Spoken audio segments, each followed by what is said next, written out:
everyone, I'm Mindy and welcome to my channel. In today's video, we are going to be creating a spooky Halloween background. I'll be doing lots of ink blending and some stencils. Let's go ahead and check it out. In today's card, I'm going to create a spooky Halloween background using the fox costumes before and after. This is a really fun background you can use for any combination of Halloween stamps. For today's card, I am using the fox costume before and afters like I had just stated. So I'm arranging a lot of the images off of this set because they were so darn cute. I just couldn't resist adding all of them. So I'm using Lawn Fawn white cardstock, loaded the images into my Misty stamping tools so I can stamp all of them at once. And then I'm inking it up with a Lawn Fawn jet black ink, which is Copic friendly. Now I wanted to make sure I had a really good impression since I do have a lot of them on here. So I'm going to ink this up one more time. Now I'm also going to bring in some pumpkins from Pick of the Patch. So I'm going to use 4 pumpkins and stamp those as well. Now I can work on the Copic coloring. So for the fox, I'm going to use E19, E08, and E97. Like usual, I will have all of the colors I'm using listed at the very top of the screen, and I'm going to use this same color combination for all 4 of the fox images that I have in these adorable costumes. Now there are going to be some areas where it was just a really small amount of color, so I'm grabbing things that I already have on my desk, like when we get to the donut with the sprinkles. So those colors I won't list, but for the most part, I am going to have those colors listed for you for future reference. I'm adding the darkest shade on each side of the fox face so that my highlight area is in the middle, and then just blending out with those remaining colors. Now the E97, I do kind of go back over those darkest areas. That just helped kind of blend them all together so it wasn't such a stark difference between the colors. And on this one with the belly, I added the darkest color closest to its belly and blended out.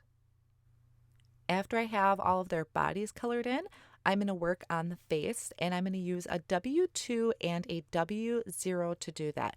Those are just some warm grays. I didn't need to add a lot of that color because I really didn't want that to be the focus. So I'm just going to start with the W2, add little flicks from each side going in and then blending out with the W0. And I didn't color in the entire face, so I am leaving some white space there. And I use those same colors for the belly as well. Then I'll just bring in an R21 to add little dabs of pink to the inside of their ears.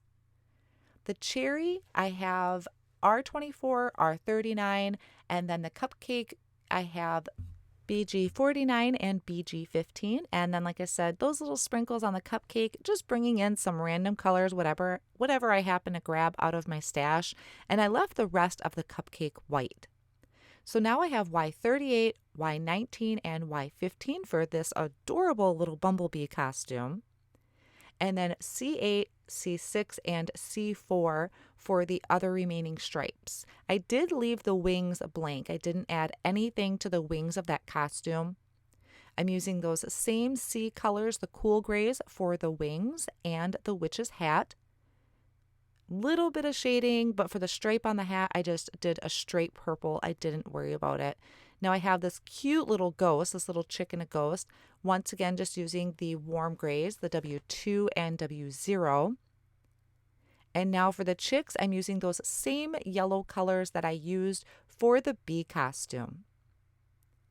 Just adding a little bit of the shadow area and blending out. So I just have a dark and a light. Doesn't matter which direction it's coming from. Now you don't always have to use a 3 or even 2 color combination. You could just color them straight with one color if you want.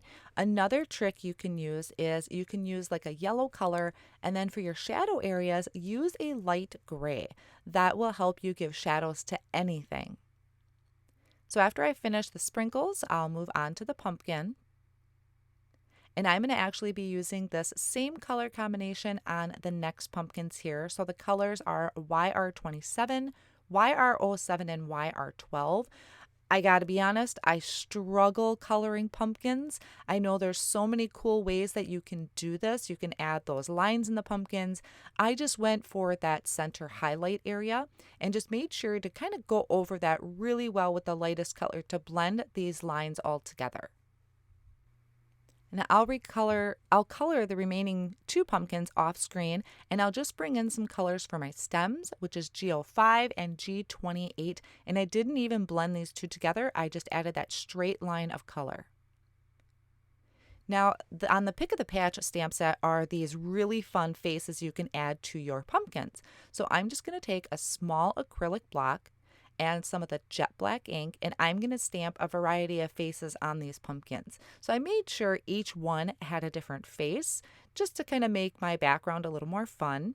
Of course, there's the traditional jack-o'-lantern look, but some of these are spooky or smiling. And then after that's done, I'm going to take the coordinating dies off of both of these stamp sets, hold them in place with some post-it tape, and then run this through my die cut machine, and I'll set all of my pieces off on the side so that I can work on my background. For my main card portion, I'm taking black licorice cardstock, and I die cut that from the large Slimline, and I have a piece of white cardstock die cut from the small Slimline with lift the flaps. And I also have the Slimline stitched hillside cut from cilantro cardstock so that it matches the stitched edgings. I did die cut that as well from the small Slimline. I'm going to add some trees here, and this is just from the birch tree die set. You could always use some other trees from any other stamp set. And a circle I just cut out from the white cardstock, which is going to be my moon.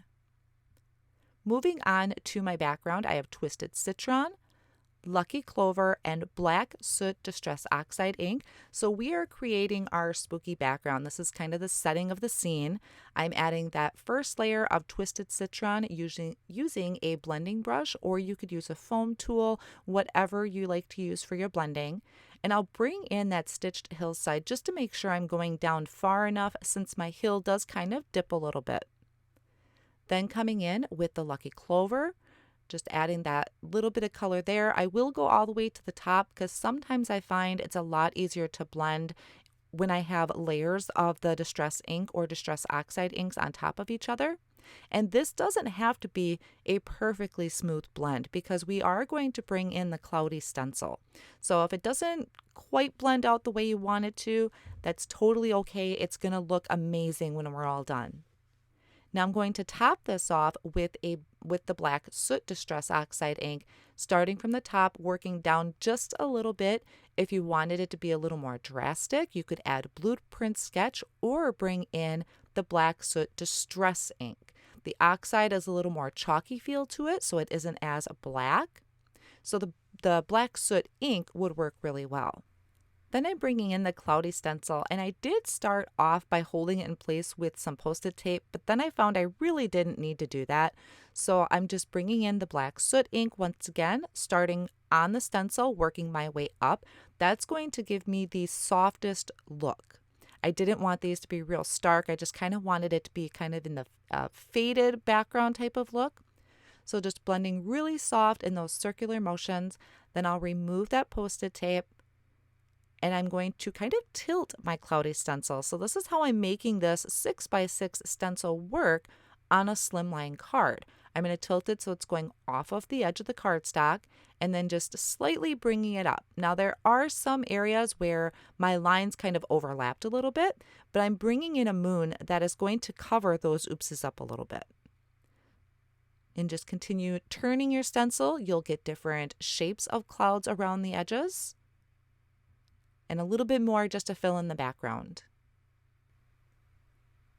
One additional step that you can do if you want to is taking the Black Soot Distress Oxide ink, smushing it down onto your craft mat, spritzing with water, and then I'm going to swish this up and flick it onto my background. This is just an extra step to kind of add a little bit more interest to the background, and you can add as much or as little as you want, or you could bring in some sparkles if you wanted to make your background sparkly. Once I'm done with this, I'm going to set it off on the side to dry for a little bit because I will be doing some heat embossing on here. So I want to make sure that this background is really nice and dry before I do that. So I will move on to my stitched hillside using some of the same colors. I'm starting with the Lucky Clover this time, and this is die cut from the cilantro cardstock, blending down just a little bit so it kind of fades off into that lighter color, and then topping it off once again with the black Soot Distress Oxide ink. Now, as you can see, I kind of work in sections. So I do all of my stamping and coloring first. I'm going to do all of my ink blending. So next I'm going to have the moon to ink blend since my inks and blending brushes are all out. And this is the circle die cut that I'm using antique linen as kind of the base color. And then I'll bring in mustard seed to go around the very edges. You don't have to do the whole thing if you plan on having it kind of cut off on your hill like I'm going to have.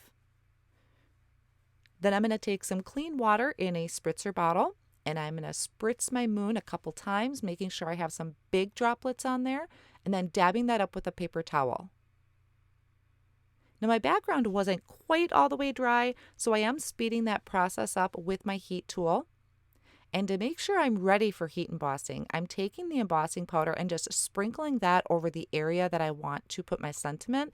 Since the embossing powder is sliding right off, I know that my background is ready for heat embossing.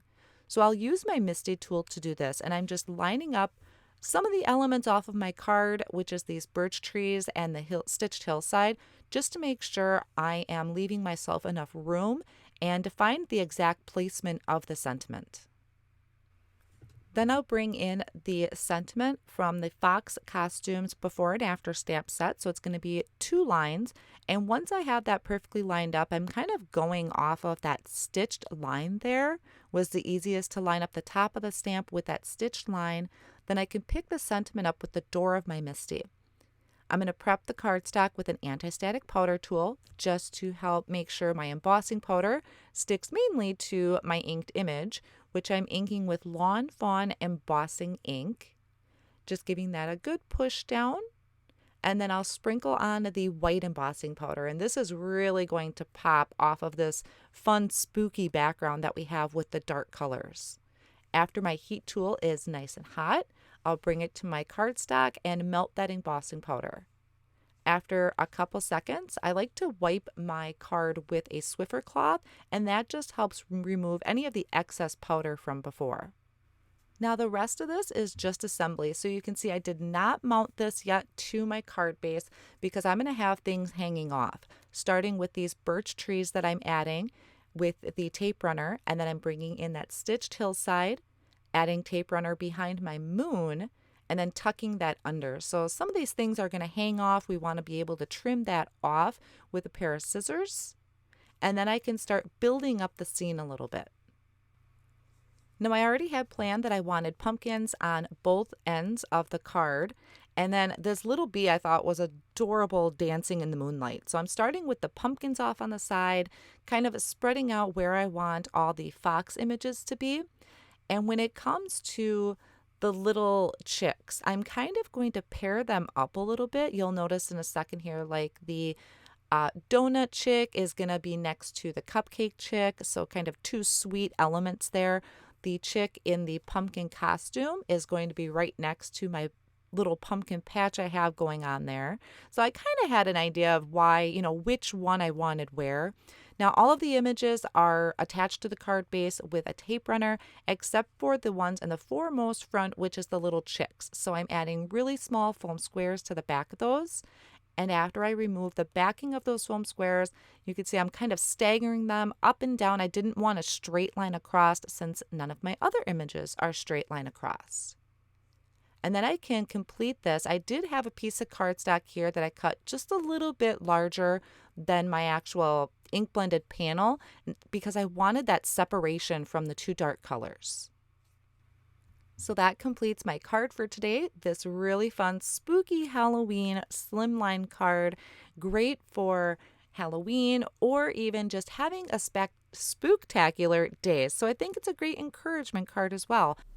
Thank you so much for joining me today, and I'll see you next time.